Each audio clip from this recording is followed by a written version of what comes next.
নমস্কার, পাকবিচিত্রা সকলকে স্বাগত জানাই। আমি আজ আপনাদের চটজলদি কিভাবে ছোলার পাকোড়া বানানো যায় সেই রেসিপিটি করে দেখাবো। আমার রেসিপিটি কেমন লাগলো আমার কমেন্ট বক্সে অবশ্যই কমেন্ট করে জানাবেন। আর এই ধরনের নতুন নতুন রেসিপি পেতে হলে আমার চ্যানেলটি সাবস্ক্রাইব করতে ভুলবেন না, আর নোটিফিকেশন পেতে হলে বেল আইকনটি অবশ্যই প্রেস করে দিবেন।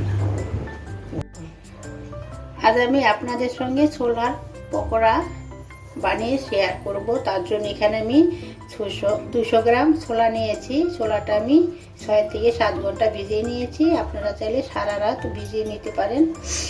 এখানে জিরের গুঁড়ো নিয়েছি 1 টেবিল চামচ, ধনে গুঁড়ো নিয়েছি 1 টেবিল চামচ, গরম মশলা গুঁড়ো নিয়েছি 4 চামচের হাফ চামচ, এখানে চালের গুঁড়ো নিয়েছি 2 টেবিল চামচ, হলুদ নিয়েছি 4 চামচের হাফ চামচ, চাট মশলা নিয়েছি 4 চামচের হাফ চামচ, 4 চামচের 1 চামচ কাশ্মীর লঙ্কা গুঁড়ো নিয়েছি, 4 চামচের 1 চামচ নুন নিয়েছি। একটা বড় পেঁয়াজ আমি কুচি করে কেটে নিয়েছি, দুটো কাঁচা লঙ্কা কুচি করে কেটে নিয়েছি, কিছু ধনেপাতা কুচি করে কেটে নিয়েছি, 2 টেবিল চামচ আদা নিয়েছি কুচি করে কেটে, ময়দা নিয়েছি 1 টেবিল চামচ, সাদা তেল নিয়েছি 2 টেবিল চামচ। এখন এই ছোলাটাকে আমি মিক্সিতে একটু ঘুরিয়ে নেব। এখানে কোনো জল ব্যবহার করব না।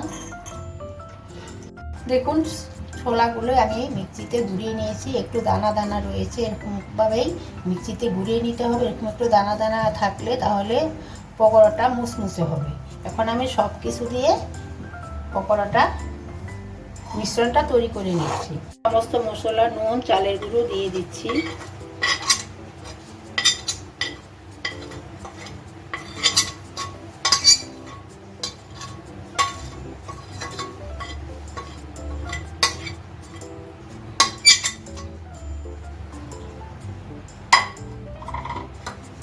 কাঁচা লঙ্কা কুচি দিয়ে দিচ্ছি,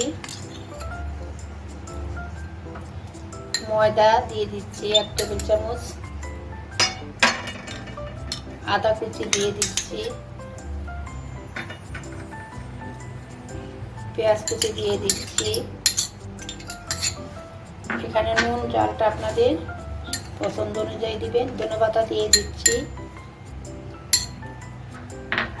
সাদা তেল 2 টেবিল চামচ দিয়ে দিচ্ছি পকোড়াটা ক্রিস্পি হওয়ার জন্য।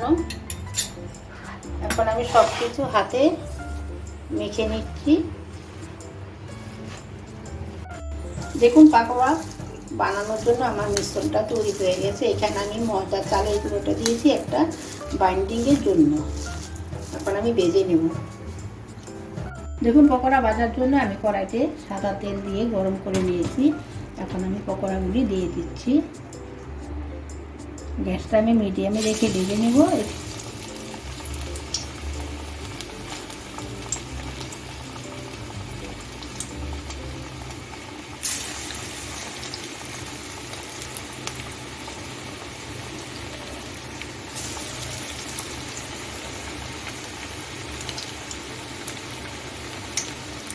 একটু ভালো করে ভাজা হলে তারপর আমি অপর পিঠ উল্টে দেব।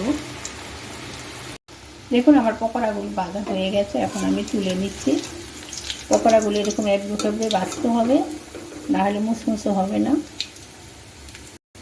দেখুন আমার মুসমুসে ছোলার পকোড়া তৈরি হয়ে গেছে। আমি যেভাবে বানালাম আপনারা সেভাবে বানিয়ে টমেটো সসের সাথে পরিবেশন করবেন।